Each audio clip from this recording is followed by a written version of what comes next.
She thought she'd forget me, erase me like I was just another chapter, temporary, ordinary, forgettable. But I wasn't her mistake. I was her lesson, and lessons, they don't fade. They stay until they're learned.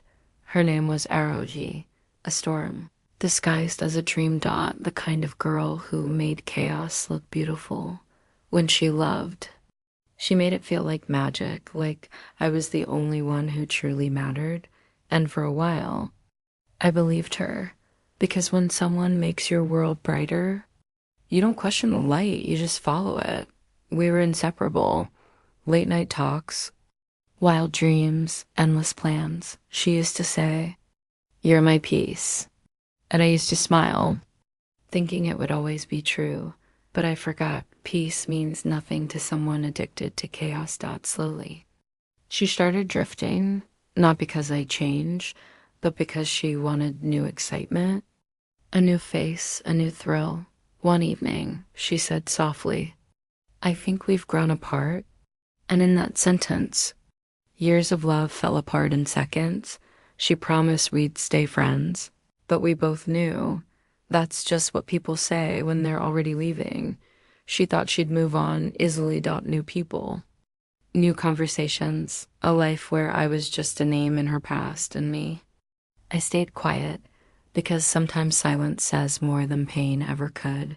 For weeks, I replayed every memory, every word, every lie dressed as love. I wondered what I did wrong. Was I too soft? Too available? Too real for someone who only loved illusions? But then it hit me. I wasn't her problem. Her own emptiness was. And you can't feel a hollow heartbeat breaking. Someone else, single quotes, S. So I rebuilt myself piece by piece. I started doing things she never cared about. My passions, my goals, my peace. I learned that healing isn't about forgetting the person. It's about remembering who you were before them. Months later, I saw her again, not in person, but on social media. Smiling, shining, pretending. At first, it hurt. Then I smiled, because I knew what that smile was hiding. The same emptiness she once tried to fill with me. And then, as time does what it always does, things started to change. The glitter faded. The new people stopped exciting her. And one night, out of nowhere, she texted me, "Hey, how have you been?" I stared at the message, not with anger. Not with longing, but with peace, because I'd moved on, not to someone else, but to a version of myself that didn't need her anymore. We met for coffee a few days later. She looked the same, but her energy wasn't. She looked tired, like life had finally caught up with her.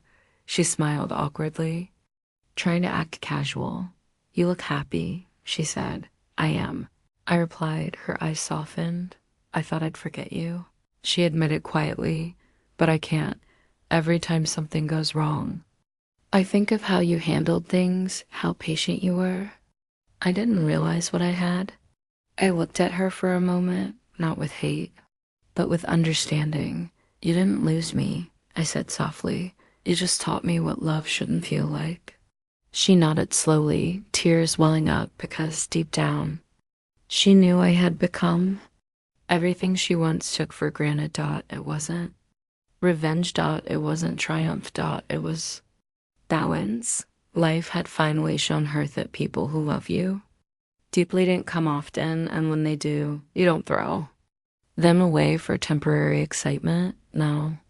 She lives with that realization that I wasn't replaceable, that my presence wasn't ordinary, that my silence spoke louder than her choices. She thought she'd forget me, but I became the memory that haunts her peace and reminds her of everything real she once destroyed. As for me, I learned something powerful. Not every loss is tragedy. Some are transformation.